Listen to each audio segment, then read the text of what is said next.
So, Michael, tell us about a book that inspired you and made you believe that the Global Citizen platform was indeed a possibility. Well, thank you, Rita. And it's wonderful to be with you virtually. I hope next time I'll be with you in person.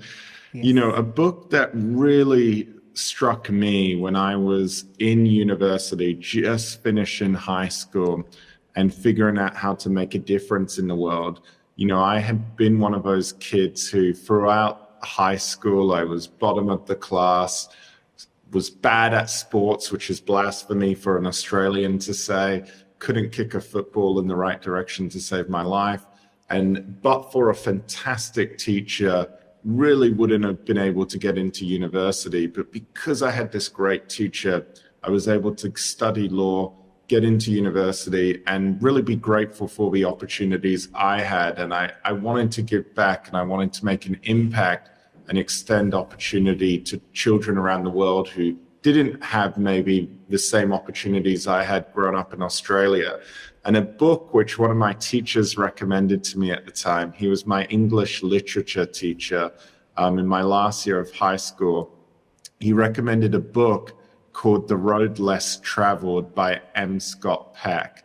And The Road Less Traveled, the name of the book is taken from a poem by the American poet David Frost, who famously said that two roads diverged in the wood, and I took the one less traveled by.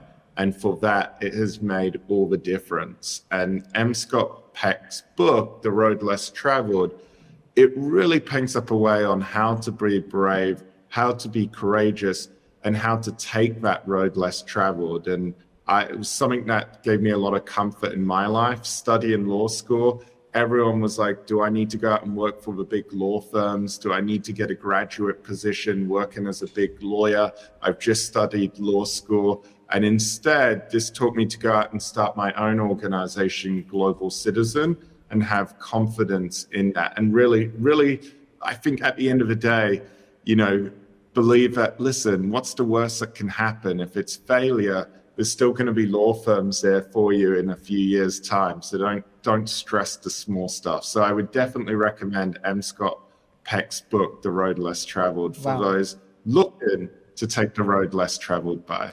Right. Thank you so much, Michael. And we've spoken about this book before, so it brings back many memories. The topic here today is really deep work. And earlier in the day, I heard a conversation between Dilshad and Kunal Shah. And they were talking about a generation who has seen it all and is perpetually bored. And I think the task here for most people is to try and get the attention of this generation, which itself requires deep work. One way to prepare yourself for deep work is travel, is spirituality. And another way is to read the authors you disagree with, because it challenges you and forces you to consider options and go deeper into every subject. So while you were working on Global Citizen, which were the authors you completely disagree with that you read and which sparked your imagination? You know, I think it's important to read books about even leaders you admire and to figure out, well, what were their faults? What were the things that they could have done better?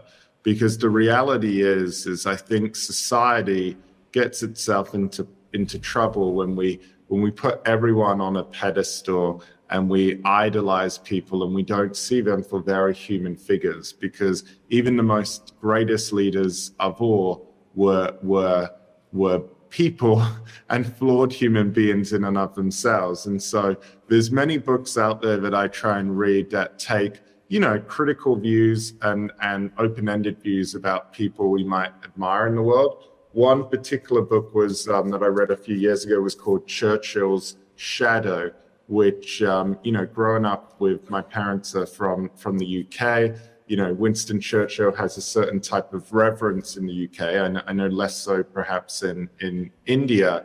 And so I think it's important to say, okay, yes, this was a man who is idolized because he took on fascism, but it was in spite of his faults. It was in spite of his faults that we idolized the man. And the reason why I think it's important to take a critical analysis to ideas we might like, organizations we might admire, leaders we might put on a pedestal, is because John Stuart Mill, the philosopher, once said, you know, our ideas only get stronger if we're comfortable with them being debated and wrestled with. And I think when it comes to history, you know, behind me on the wall, I have this West African proverb that goes, you have to go back to the past in order to build the future. Yes. And so I think reading books about history that really take a critical view and show both sides of the story is really important.